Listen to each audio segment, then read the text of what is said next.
같이 보겠습니다.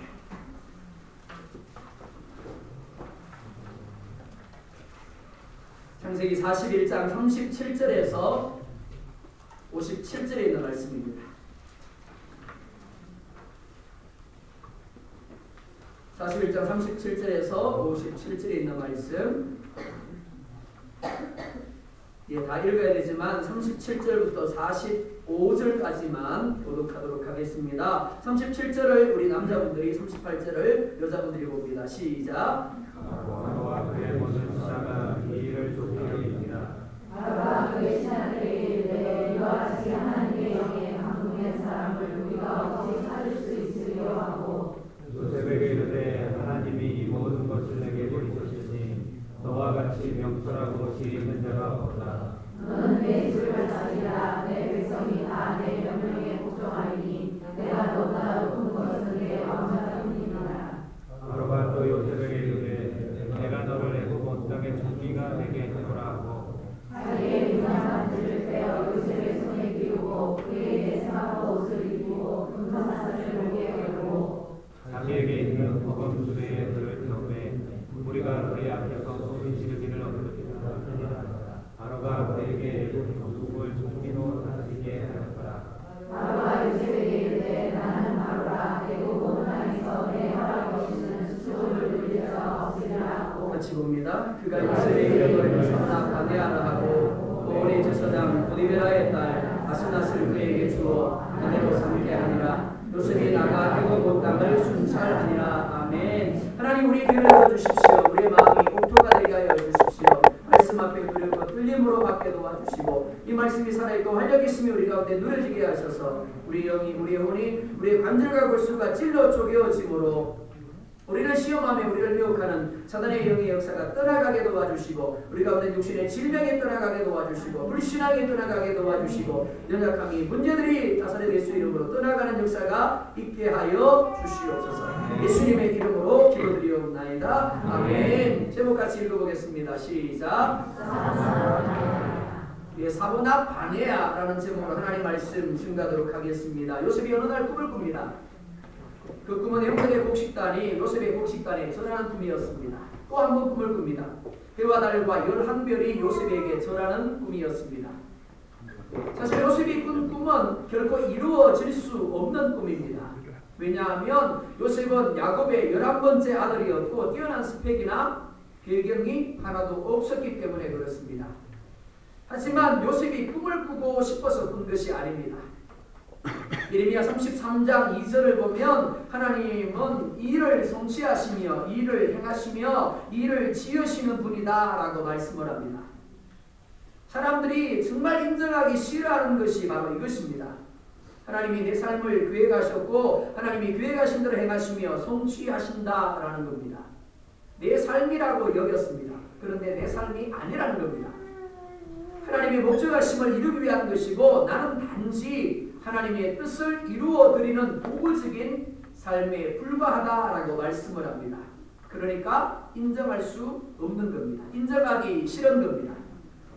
무엇보다 내 마음대로 살고 싶은데 그럴 수 없다라는 것이 싫은 겁니다. 하지만 우리가 인정하든지 인정하지 아니하든지 우리의 삶은 하나님이 계획하신 삶입니다. 그리고 그 계획하신 바를 하나님이 이루어 가십니다. 요셉으로 하여금 꿈을 꾸게 하신 분이 하나님입니다. 그리고 그 꿈을 이루기 위하여 하나님이 행하십니다. 아버지 야곱으로부터 요셉이 편애를 받습니다. 그리고 형들의 잘못을 보면 아버지에게 고자질을 합니다. 우연히 어쩌다 보니 그렇게 된 것이다 라고 생각할 수 있습니다. 그런데 성경은 이로 인하여 요셉이 형들의 미움을 받게 되었고 결국 형들의 손에 의해서 미디안 상인의 손에 팔려서 노예가 되어서 애굽으로 내려갔다라고 말씀을 합니다. 반대로 한번 생각해 보겠습니다. 요셉이 편애를 받지 않았다라면 어떨까요? 요셉이 형들의 잘못을 보기는 보았는데 아버지에게 고자질하지 않았더라면 어떻게 되었을까요?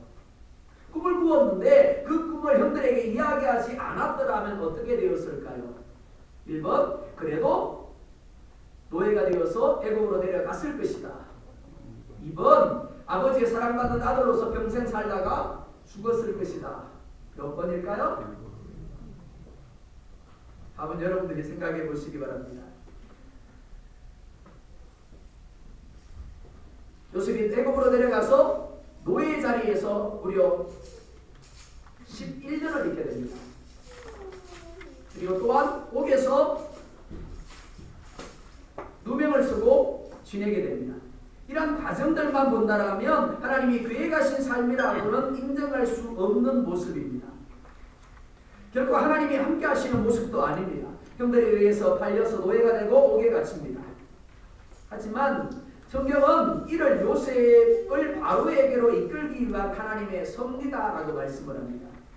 즉 아버지 야곱이 요셉을 편애한 것도 그가 형들의 잘못을 보고 아버지에게 고자질한 것도 더 나아가서 그가 꿈을 꾸고 그 꿈을 형들에게 이야기함으로 미움을 받아서 팔린 그 모든 과정 하나하나조차도 하나님의 섭리라는 겁니다. 뿐만이 아니라 하나님의 뜻을 따라 야곱과 그의 가족 그리고 애굽의 온 족속과 주변 사람들을 살릴 구원자로 준비되게 하기 위한 과정이었다라고 말씀을 합니다. 우리의 삶도 다르지 않습니다. 우리를 둘러싼 상황과 환경이 어떠하든지 하나님이 그에 가신 삶이고 하나님이 행하시며 하나님이 성취해 가시는 삶입니다. 따라서 우리가 해야 할 것은 하나님을 신뢰하는 겁니다. 그리고 그 하나님께 우리의 삶을 맡기고 믿음으로 순종하는 겁니다. 그러다 보면 하나님이 그에 가신 대로 협력하여 선을 이루시는 것을 요셉처럼 경험하게 되는 겁니다. 요셉이 옥에서 나옵니다. 그리고 바로가 꿈을 해석합니다. 요셉은 꿈을 해석하면서 이렇게 말합니다. 하나님이 하실 일을 바로에게 보이셨습니다. 그리고 꿈을 2번 겹쳐 꾸신 것은 하나님이 이 일을 속히 행하기로 작정하셨기 때문입니다. 라고 말합니다. 뿐만이 아니라 명철하고 지혜 있는 사람을 택하여 애굽 땅을 다스리게 하라고 조언을 합니다.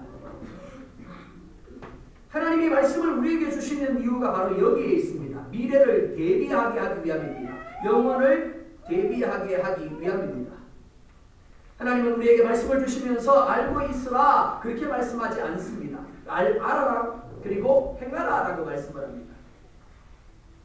이를 통해서 구원의 완성을 보게 되고 이를 통해서 하나님의 말씀하신 것이 우리의 삶 가운데 어떻게 해요? 축복으로 나타남을 경험하게 되어지는 겁니다. 야고보서 1장 22절을 보면 이렇게 말씀을 합니다. 같이 봅니다. 시작. 너희는 말씀을 행하는 자가 되고 아멘. 이는 바로도 예외일 수 없습니다. 하나님이 바로에게 꿈을 꾸게 하시고 요셉으로 하여금 해석을 하게 했습니다. 그리고 이를 통해서 하나님이 미래에 어떻게 행하실 것인가를 알게 하셨습니다. 자, 그러면 어떻게 해야 되나요? 당연히 준비해야 맞습니다. 이것을 모르는 사람은 아무도 없을 겁니다. 그런데 반대로 한번 생각해보자. 바로가 단순히 요셉이 행한 해석을 칭찬하고 그쳐버린다면 어떻게 될까요? 바로와 애굽에 온 사람들이 7년의 풍년 동안 흥청망청 먹고 마실 겁니다. 그러다가 7년의 흉년이 왔을 때 어떻게 될까요? 다 죽는 겁니다. 믿음은 말씀대로 하나님을 신뢰하는 것이고 의지하는 것이며 맡기는 것입니다. 그럴 때 비로소 하나님이 하시고자 하는 대로 복의 삶을 누리게 되는 겁니다. 창세기 1장부터 요한계시록 마지막 장까지 계속해서 하나님이 복을 주고 복을 주고 복을 주고 라고 말씀을 합니다. 하나님이 거짓말하시죠. 내에서 복을 주기는 무슨 복을 줘? 내 삶을 봐. 내 꼬라지를 봐. 하나님은 분명히 복을 주신다라고 말씀하시는데 왜 이 시대를 살아가는 수많은 그리스도인들은 하나님의 복을 누리지 못할까요? 분명히 하나님이 살아계시고 하나님이 우리와 함께하고 계시고 우리 가운데 일하시고 계시는데 왜 극히 소수의 사람들만 그 하나님을 누리고 대부분의 그리스도인들은 그 하나님을 누리지 못하는 것일까요? 바로 여기에 이유가 있습니다. 말씀을 듣기만 하고 행함이 없기 때문에 그렇습니다. 하나님은 우리에게 말씀을 들으라라고 말씀을 합니다. 뿐만이 아니라 들은 그 말씀을 행하라고 말씀을 합니다. 그럴 때 하나님이 말씀하신 대로 우리의 삶 가운데 하나님도 행할 것이라고 말씀하는 겁니다. 오늘 37절을 보면 이렇게 말씀을 합니다. 바로가 그의 모든 신하가 이 일을 좋게 여겼더라. 하지만 이것이 끝이 아닙니다. 많은 이들이 하나님의 역사를 누리지 못하는 이유, 하나님이 말씀하신 대로 축복의 삶을 살지 못하는 이유가 바로 여기에 있습니다. 말씀을 듣습니다. 그리고 고개를 끄덕이면서 이렇게 생각합니다. 참 좋은 말씀이야. 참 은혜로운 말씀이야. 그리고 끝이에요.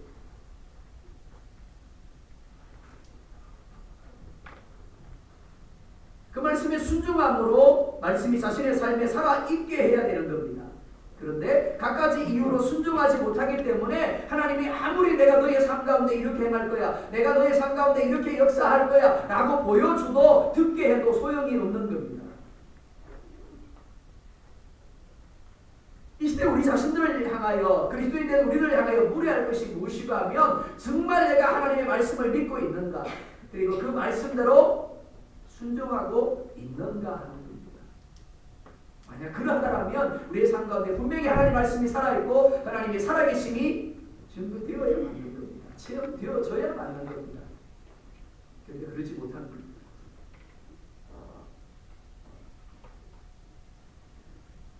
바로가 요셉이 들려주는 해석을 좋게 여깁니다. 이것만도 기적입니다.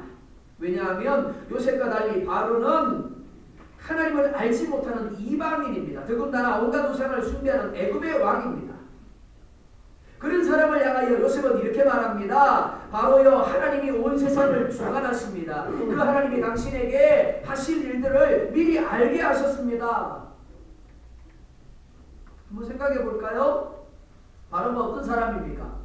마치 수많은 절들을 세우고 매주마다 절에 가서 엄청난 불공을 드리는 불교인과 같은 거예요.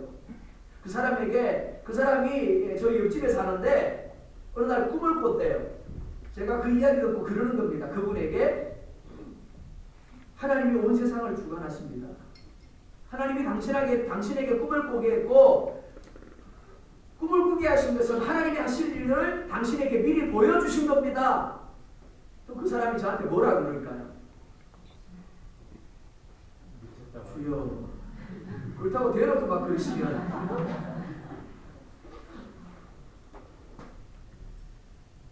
그분은 결코 저희에게 목사님은 다르다라고 이야기하지 않을 겁니다.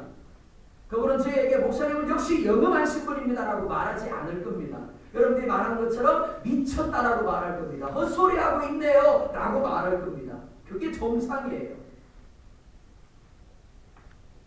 바로도 마찬가지입니다. 그런데 오늘 본문은 바로와 그의 신하들이 오히려 요셉의 해석을 좋게 여겼더라 라고 말하고 있습니다. 뿐만 아닙니다. 38절과 39절 보면 이렇게 말씀을 합니다. 같이 봅니다. 시작. 바로가 그의 신하들에게 이르되 이와 같이 하나님의 영에 만든 사람을 어찌할 수 있으리까? 요셉에게 이르되 하나님이 이 모든 것을 내게 보이셨으니 너와 같이 역사하고 진행하라. 아멘. 바로가 요셉을 가리켜서 뭐라고 얘기합니까? 이렇게 말하죠. 첫째, 하나님의 영에 감동된 사람이라. 둘째요, 하나님이 이 모든 것을 너에게 보이셨다라고 말하죠. 셋째요, 너와 같이 명철하고 지혜 있는 자가 없다라고 말합니다. 이 말이 누구의 말이라고요? 장로님의 말이 아니에요. 기도 많이 하시는 권사님의 말이 아니에요. 장로님이나 권사님이라면 얼마든지 이렇게 말해야 맞는 겁니다. 그런데 바로는 이방인의 우상을 숭배하는 사람이에요. 그런데 바로가 마치 장로님과 같은, 바로가 마치 기도 많이 하는 권사님처럼 지금 말을 하고 있는 겁니다. 어떻게 해요? 목회를 하다 보면 가끔 헷갈릴 때가 있습니다. 그게 무엇인가 하면 교회 밖에 있는 바로와 같은 사람은 정말 믿음 있는 말을 해요. 하나님이 하셨네요. 정말 하나님이 살아계시네요. 하나님이 정말 함께 하시는 것 같아요. 그래요. 근데 정작 믿음의 말을 해야 되는 교회 안에 있는 분들은 뭐라고 말한다고요? 그거 안 돼요. 그거 죽었다 깨라도 못해요.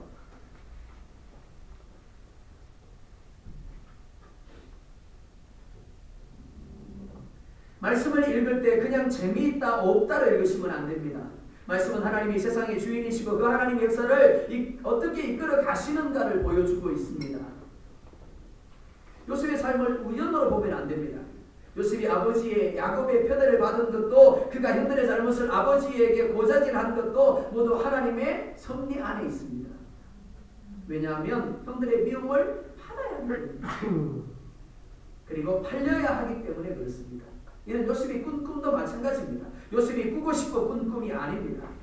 어느 누가 자면서 조상 꿈을 꾸면 로또 1등 한다니까 나도 조상의 꿈이나 꾸어야지. 그런다고 조상 꿈을 꿀 수 있나요? 그렇지 않습니다. 요셉의 꿈은 하나님이 꾸게 하신 겁니다. 하나님이 요셉에게 행하실 일을 꿈을 통해서 보여주신 겁니다. 그렇다라고 하나님 나도 꿈 꾸게 해주세요 그러지는 마세요. 왜냐하면 하나님은 꿈보다 더 확실하고 분명한 말씀을 통해서 우리의 미래가 어떻게 될 것인가를 보여주고 계시기 때문입니다. 요셉이 형들에 의해서 팔립니다. 이것을 단순히 미움의 차원으로 보면 안 됩니다. 형들은 요셉을 팔므로 요셉이 꾼 꿈이 어떻게 되는가를 보고자 했습니다. 무슨 말인가 하면 사단의 역사라는 겁니다. 하지만 그 사단의 역사조차도 하나님이 허락하지 아니하시면 이루어질 수 없는 겁니다. 즉 하나님이 그렇게 팔리도록 하신 겁니다. 애굽으로 내려가서 노예 시장에서 자신을 사갈 사람을 기다립니다. 그런데 하필이면 누구 집에요? 보디발의 집에 팔립니다. 우연히 그죠? 그리고 억울하게 2명을 써가지고 감옥에 들어가죠. 하필이면 그 감옥에 누가 들어와요? 술 맡은 관원장이 들어와요. 이 모든 과정들을 교회 밖의 사람들의 관점으로 보면 어떻다고요? 우연히? 어쩌다 보니까 그렇게 되었네. 그러나 믿음의 관점으로 보면 하나님의 섭리하심인 겁니다. 뿐만 아닙니다. 바로가 꿈을 꿉니다. 그리고 해석을 요셉이 해석을 합니다. 그리고 그런 요셉에 대하여 바로와 그의 신하들이 어떻게 여겼다고요? 좋게 여겼더라. 말도 안 되는 이야기예요. 하나님을 전혀 모르는 사람이 불신자가 하나님을 고백합니다. 하나님이 하셨다라고 고백을 합니다. 뿐만 아니죠. 요셉을 총리로 세우고자 하는 마음을 갖습니다. 이 모든 것들이 바로 하나님의 섭리하심입니다. 우리는 갖가지 조건과 스펙과 상황들을 계산하면서 이건 되고 이건 안 된다라고 하나님보다 앞서 결론을 내어버립니다. 그러면서 이렇게 말하죠. 우리 하나님은 전능한 하나님이십니다. 그 하나님께는 능치 못함이 없습니다. 참 신기하지 않나요?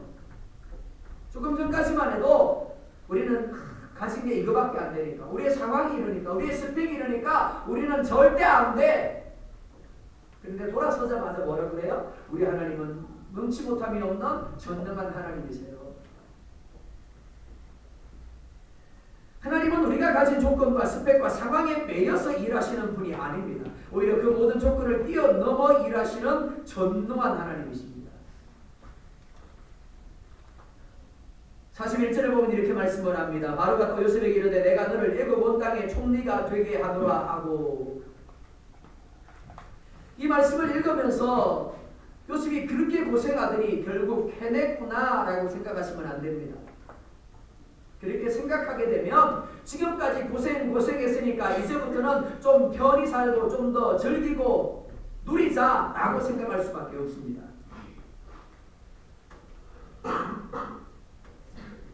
정치인들이 얼마 전에 국회의원 보선이 있었죠.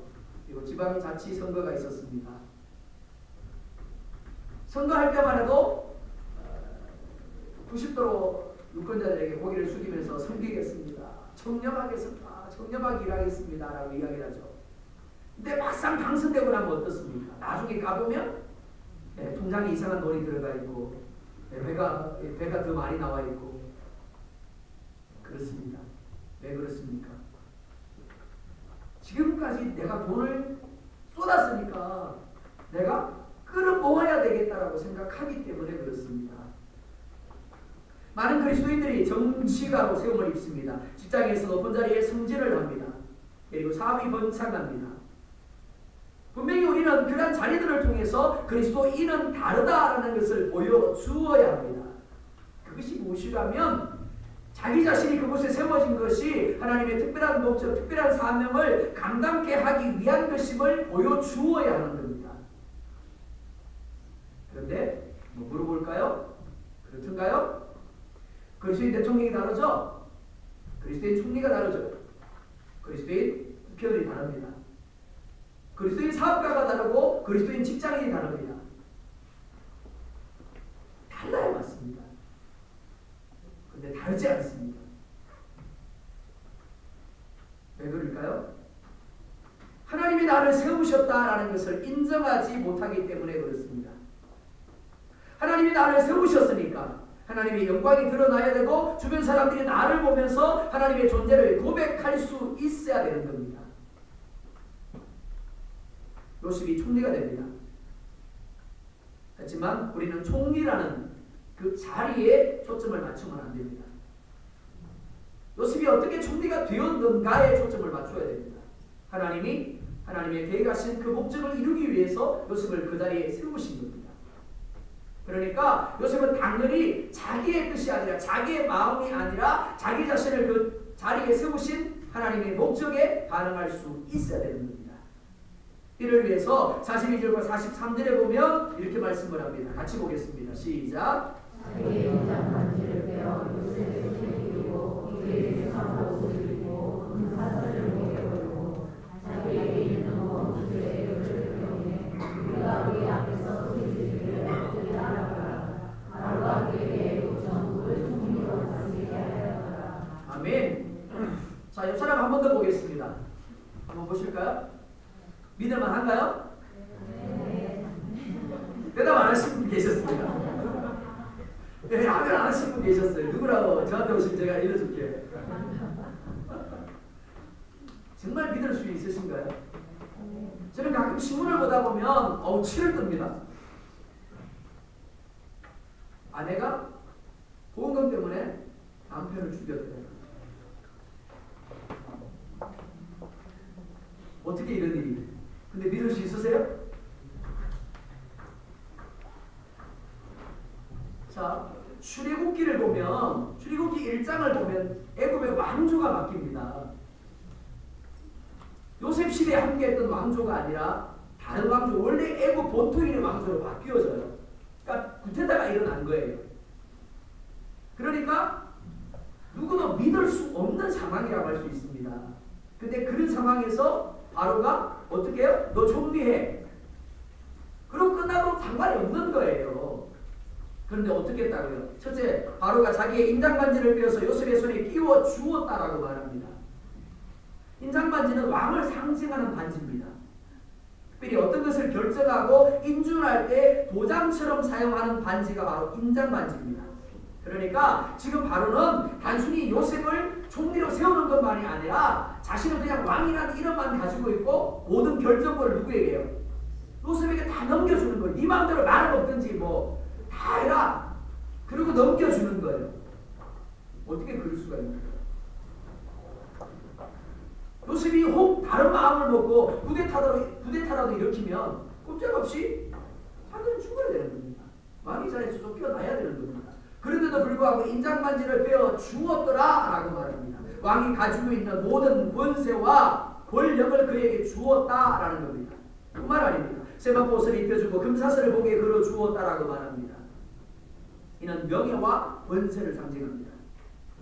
노예였던 요셉이 애굽의 2인자로 신분 변화가 이루어져서 영광의 자리에 이르렀음을 만천하에 나타내 보여주는 겁니다. 셋째, 왕의 수레 다음이 먹음 수레에 태워서 요셉이 지나갈 때 백성들로 하여금 그에게 엎드려 복종하며 경배하게 했습니다. 뿐만 아니죠. 오늘 제사장 보디베라의 딸 아스낫을 주어서 아내로 삼게 했고 그의 이름을 뭘로 바꾸었더라? 사바나 바네아로 바꾸었더라 라고 말합니다.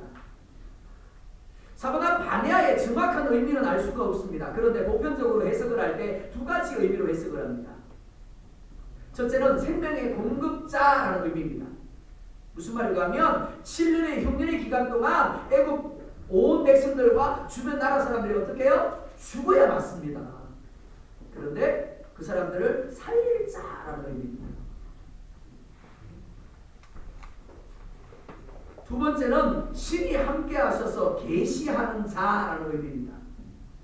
아무도 바로의 꿈을 해석하지 못할 때 하나님의 영이 요셉과 함께 하셔서 지혜와 명철을 가지고 꿈을 해석했습니다. 그러니까 바로가 뭐라 그래요?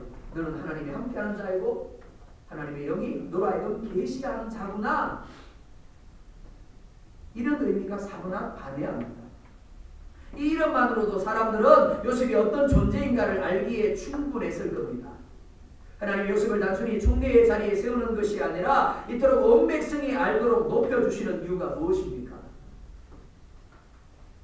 요셉 안에 있는 상처들을 치유하시기 위함입니다. 요셉은 형들의 손에 의해서 미디안 상인들에게 팔립니다. 만약에 요셉이 형들을 의심했다라면, 형들을 믿지 못했다라고 한다면 그냥 가보니까 형들이 없어요. 그리고 그냥 아버지께로 돌아갈 수 있었을 겁니다. 그런데 사람들에게 물어서 형들이 이동한 장소로 찾아가 덕분에 팔리게 되었습니다. 그런데 그런 형들에 의해서 팔리게 된 거예요. 뿐만 아닙니다. 자신이 충성했던 보디발에 의해서 옥에 갇히게 됩니다. 자기 억울함을 풀어줄 것이라고 생각했는데 아니요. 자기 아내의 말만 듣고 일방적으로 요셉을 옥에 가둬버린 겁니다. 변화가 꿈을 해석해 줌으로 말미암아 내가 나가면 너의 억울함을 풀어주리라고 했던 술 맡은 관원장이 2년 동안이나 요셉을 잊어버립니다. 그러니까 요셉의 삶 가운데 어떤 단어가 각인되어 있다고요? 불신 그리고 배신이라는 단어가 각인되어 있는 겁니다. 한번 생각해 보자요. 이런 상처를 가지고 이런 섣부리를 가지고 요셉이 총리가 되었어요. 그러면 어떻게 될까요? 자기를 반대하는 사람들은 다 죽이는 겁니다. 다 죽이는 거예요. 왜? 사람들을 믿지 못하게 됩니다. 순간순간 자기 안에 있는 섣부리가 올라와서 자기로 하여금 역반응을 나타내게 되는 겁니다. 그러면 실패한 총리가 될 수밖에 없는 겁니다. 그렇기 때문에 하나님은 먼저 요셉이 총리로서 일을 하기 전에 요셉 안에 있는 습뿌리를 뽑아내고 상처를 만져주심으로 요셉 안에 무너진 자존감을 회복시켜 주시는 겁니다. 만약 그러하지 않다라고 한다면 하나님의 뜻대로 하나님의 통로가 되어서 쓰임받을 수 없었기 때문에 그렇습니다. 하나님은 우리가 기도할 때 먼저 우리의 상황을 변화시켜 주시지 않습니다. 먼저 우리의 마음을 만지십니다. 우리 안에 있는 불신을 만지시고 우리 안에 있는 상처를 만지시고 우리 안에 있는 쓴뿌리를 먼저 만져주십니다. 그 다음에 상황을 변화시켜서 우리를 하여금 그것을 누리게 하시는 겁니다. 54절 보면 또한 이렇게 말씀을 합니다. 54절 같이 보겠습니다. 시작.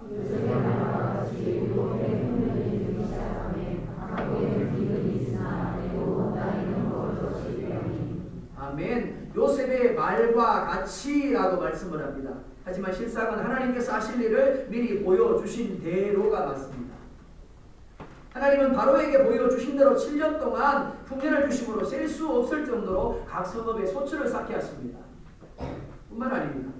보여주신 대로 7년 동안 흉년이 들게 하시는데 먼저 있었던 흉년을 기억하지 못할 정도의 흉년을 주십니다. 무슨 말입니까? 우리가 잘 되는 것도 우리가 낮아지는 것도 하나님으로 말미암는다라는 겁니다. 우리에게 흉년을 주시는 분도 하나님이시고 우리 가운데 흉년을 주셔서 우리를 낮추시는 분도 하나님이라는 겁니다. 이를 인정하는 것이 믿음입니다. 이를 인정하게 될 때 하나님의 말씀에 순종할 수 있게 되는 겁니다. 그런데 바로는 이방인이고 우상을 숭배하는 사람이었음에도 불구하고 이를 인정합니다. 그래서 요셉에게 모든 것을 맡길 수 있었던 겁니다. 그 결과가 무엇입니까? 7년의 흉년이 찾아왔을 때 분명히 죽어야 맞습니다. 그런데 성경은 쌓아둔 곡식으로 인하여 바로와 그의 백성들에게 부족함이 없었더라라고 말씀을 합니다. 말씀대로 하나님이 행하셨다라는 겁니다. 그리고 56절 보면 이렇게 말씀을 합니다. 우리 56절 57절 봅니다. 시작.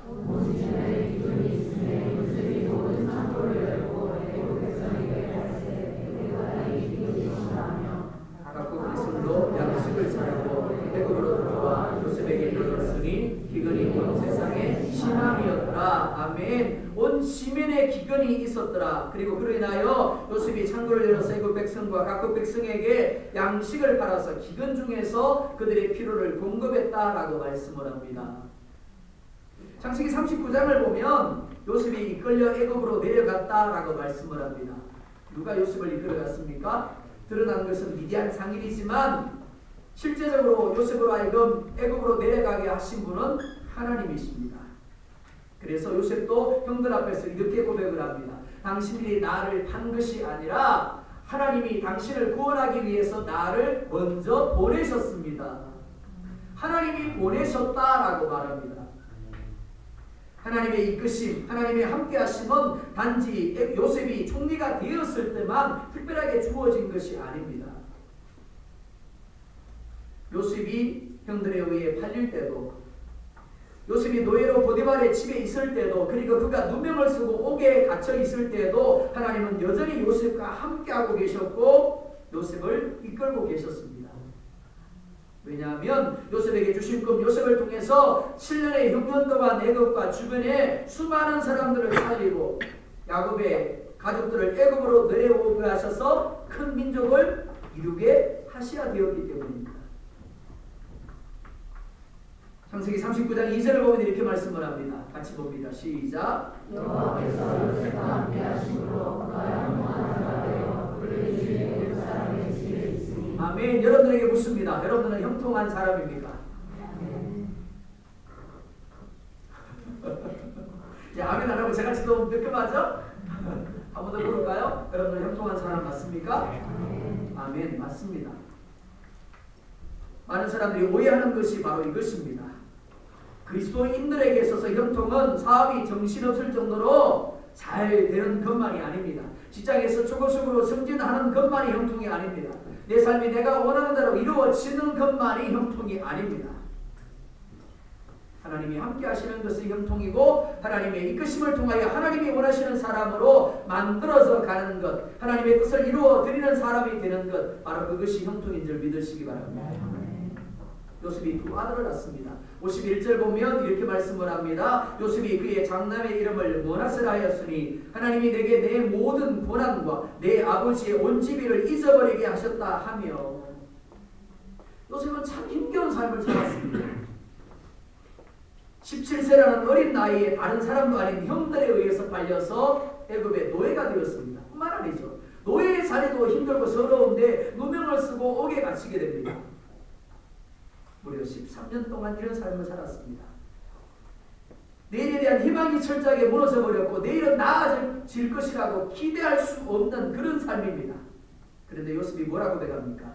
하나님께서 내가 당한 모든 고난과 내 아버지의 온 집을 잊어버리게 하셨습니다. 사랑하는 성도 여러분, 하나님은 고난만 주시는 하나님이 결코 아닙니다. 왜 고난을 주신다라고요? 그 고난을 잊어버리고 내 아버지 온 집을 잊어버릴 만한 축복을, 영광을 나에게 주시기 위함인 겁니다. 그러니까 그 고난이 없다라고 한다면 영광도 축복도 없는 겁니다. 또한 52절 보면 이렇게 말씀을 합니다. 같이 봅니다. 시작.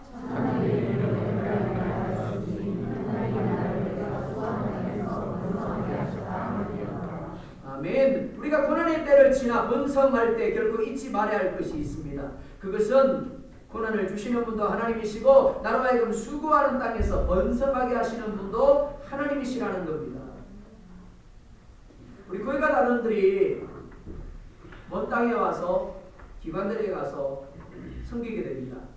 그런데 세상 말로 하면 운 좋은 사람은 좋은 기관을 만납니다. 좋은 사람들을 만납니다. 그런데 운이 없는 사람들은, 죄수가 없는 사람들은 정말 안 좋은 기관을 만나고 안 좋은 사람들을 만납니다. 우리 교회를 그쳐간 교회가 단원들이 얼마나 많은지 모릅니다. 아마 줄 세우면 100명이 넘을 것 같아요. 근데 두 부류로 나뉩니다. 하나는 힘들어도 하나님이 나를 훈련하신다는 하나님의 섭리로 이해하는 사람이 있었습니다. 다음에 또 한 사람은 너무 힘드니까, 너무 고통스러우니까 아침에 출근하기가 싫대요. 그 사람들만 떠올려도 지긋지긋한 겁니다. 그러니까 우리의 소원은 통일이 아니라 우리의 소원은 기국이에요. 하루라도 빨리 기국하고 싶어요. 기국하고 싶어요. 그러니까 달력에 성검에서 뭐래요? 기국할 날을 손꼽아 기다리는 겁니다. 그런데 한번 생각해 보자고요. 하나님이 내게 축복을 주시고 하나님이 내게 영광의 나라를 주시기 위해서 오늘 나를 그 자리에 세우셨다라는, 내가 힘들어하고 내가 아파하는 그 고난을 내가 피해버리면 내가 하나님이 원하시는 사람이 될 수가 없고 또 다른 고난의 자리에, 또 다른 훈련의 자리에 세워질 수 있다고 한다면 우리가 어떻게 반응해야 될까요? 하나님은 우리에게 고난을 주시는 분이십니다. 뿐만 아니라 나로 하여금 수고하는 땅에서 번성하게 하시는 분이십니다. 그렇기 때문에 우리는 고난의 자리에 있을 때 쉬고 고난의 자리에서 벗어나려 하거나 도망하려고 하지 말아야 합니다. 우리가 하나님이 원하시는 사람으로 준비되어야 되는 겁니다. 뿐만 아닙니다. 번성하게 하셨을 때도 마찬가지입니다. 신명기 6장 11절로 13절 보면 이렇게 말씀을 합니다. 같이 봅니다. 시작.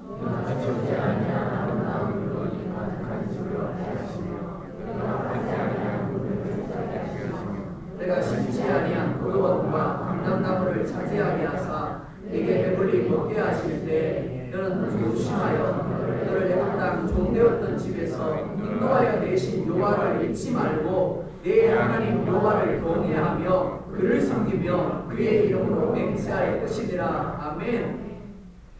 내 삶의 상황이 어떠하든지 하나님이 나와 함께하고 계시며 내 삶을 이끌어가고 계십니다.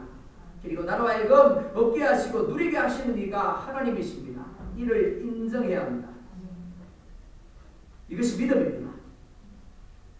이를 인정하지 못하니까 내가 지금까지 돈 쏟아부었으니까 끌어모아야지, 그러니까 대통령 되어서 하지 말아야 될 짓을 하게 되는 겁니다. 조창기도에 나가서 기도하면서도 전혀 그리스도인다운 모습을 보여주지 못하는 국회의원이 될 수밖에 없는 겁니다.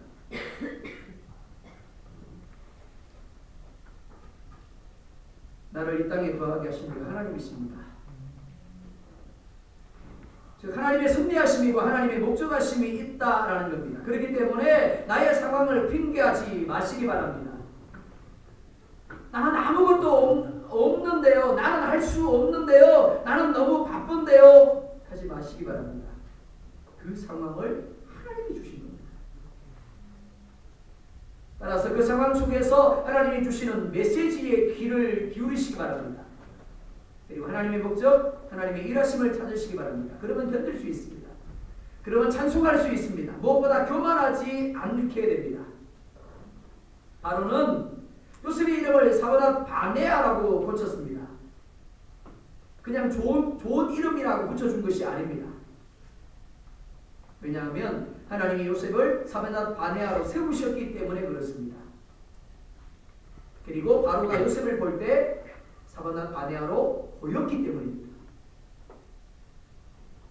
하나님이 요셉과 함께 하시며 하나님의 계시를 그에게 알게 하셨습니다. 뿐만 아니라 그를 통하여 죽을 수밖에 없는 수많은 사람들이 살아나게 되었습니다. 생명을 공급받게 되었습니다.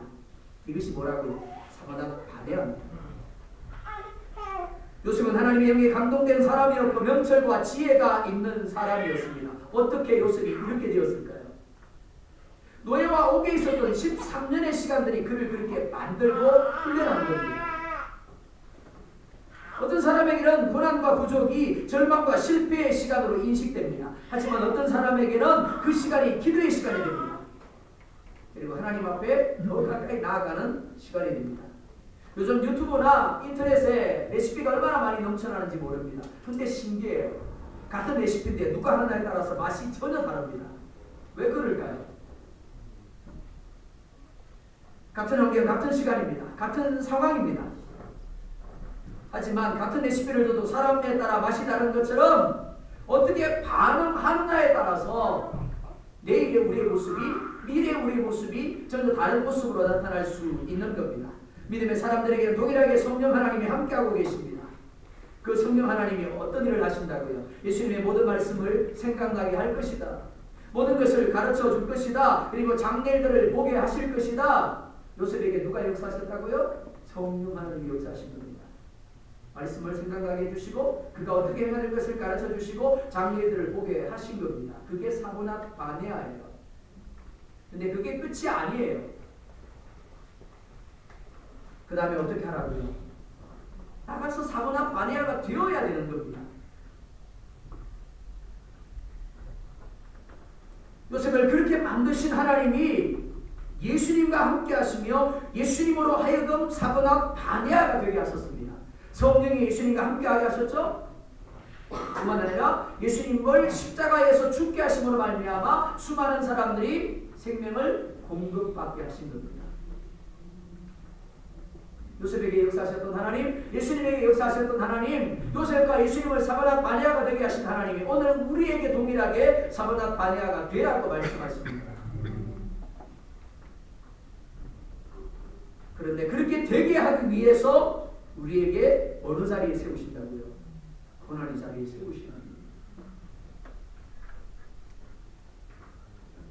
내가 정말 너무 힘들어서 너무 고통스러워서 매일같이 나에게 선을 그으며 이 하루만 지나면 뱃속에 있는 그 날, 그 시간, 그 장소가, 그 환경이 나로 하여금 사바낫 바니아를 만들어가는 시간들이랍니다.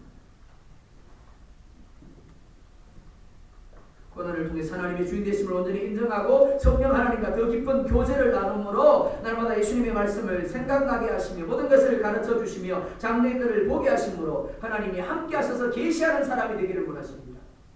뿐만이 아니라 나를 통해서 수많은 사람들이 예수님께로 돌아오고 생명을 누리게 하는 생명의 공급자가 되기를 원하십니다. 내일이라는 시간 속에서 우리의 삶이 어떻게 될지 아는 사람은 아무도 없습니다. 저 역시 모릅니다. 하지만 확실한 것 하나가 있습니다.